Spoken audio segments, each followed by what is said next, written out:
ആരൊക്കെ എന്തൊക്കെ പറഞ്ഞ് വിമർശിച്ചാലും ഈ മനുഷ്യനെ പോലെ ഈ മനുഷ്യൻ മാത്രമേ ഉള്ളൂ. ഒന്ന് കണ്ടു നോക്കി. ഇന്നലെ ഫുള്ളും ബസ് സ്റ്റാൻഡില്. അപ്പൊ അവിടെ ഇവിടെ ഈ മോളുമായിട്ട് പ്രായമായ കുഞ്ഞല്ലേ. അപ്പൊ ഞങ്ങൾ അവിടെ പോയി കുത്തിയിരുന്നിട്ട് ഞങ്ങളുടെ ഒരു അവസ്ഥ എന്ന് പറഞ്ഞാൽ അവിടെ ഇരുന്നിട്ട് ആൾക്കാരൊക്കെ ഞങ്ങളെ നോക്കുന്നു. ഈ കുഞ്ഞുങ്ങളെയും കൊണ്ട് ട്രെയിന് വട്ടം ചാടണോ അത് എന്ത് ചെയ്യണോ എന്നറിയാൻ വയ്യാത്ത ഒരവസ്ഥയിലാണ് ഞങ്ങളുടെ ജീവിതം മുന്നോട്ട് പോണ. മോള് കഴിച്ചോ എന്നാ കഴിച്ചു കുഞ്ഞ്? അപ്പൊ നിങ്ങൾ ഇന്നലെ ഇന്നുമായിട്ട് ഒന്നും കഴിച്ചിട്ടില്ല? ഞാനിപ്പോ മക്കളോട് പറഞ്ഞപ്പോ മൂത്താക്ക് ഭയങ്കര പേടിയാ ചാകുന്നത്. വേണ്ടമ്മ ചാകണ്ടമ്മ എന്നാണ് പറയുന്നത്. പക്ഷെ ഇനി പഠിക്കാൻ മരിക്കാൻ പേടിയാണ്. അമ്മയുടെ പൈസ ഇല്ല. ഒരു ദിവസം മുഴുവനും വെള്ളമൊക്കെ കുടിച്ച് നിന്നായിരുന്നു. അമ്മ ലോട്ടറി വിൽക്കാൻ പോയിട്ടാണ് ഞങ്ങളെയൊക്കെ നോക്കിയത്. അപ്പം അമ്മക്ക് ക്യാൻസർ ആയിരുന്നു.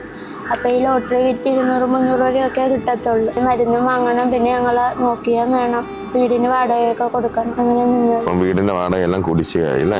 അതുകൊണ്ട് വീട്ടിൽ നിന്ന് ഇറങ്ങി പോകാണ്ട് വരുന്നു അല്ലേ? ഈ കൊച്ചിനെ ജീവിക്കണോ ആഗ്രഹമുണ്ട്, പക്ഷെ ജീവിക്കാനുള്ള സാഹചര്യം ഇല്ല.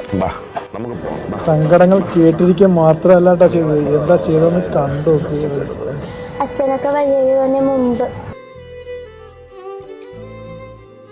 കുത്തം പുതിയ ചെരുപ്പുകളും ഡ്രസ്സുകളും അത് മാത്രമല്ല, ഈ താക്കോൽ പിടിച്ച് 2 വർഷത്തേക്കുള്ള വാടകയാണ് ഇത്തരുന്നത്. മനസ്സിലാവും? ഇത് പിടിക്കാം. 2 വർഷത്തെ വാടക എന്തിനാണെന്നറിയാം? അന്തസ്സായിട്ട് സമൂഹത്തിൽ ജീവിക്കാൻ. അതോടൊപ്പം 3 ലക്ഷം രൂപയുടെ ചെക്കും കൊടുത്തിട്ടാണ് അച്ചായൻ മടങ്ങിയത്. പലരും വിമർശിക്കും, പലതും പറയും, പക്ഷേ നിങ്ങളെപ്പോലെ നിങ്ങൾ മാത്രമേ ഉള്ള അച്ചായ.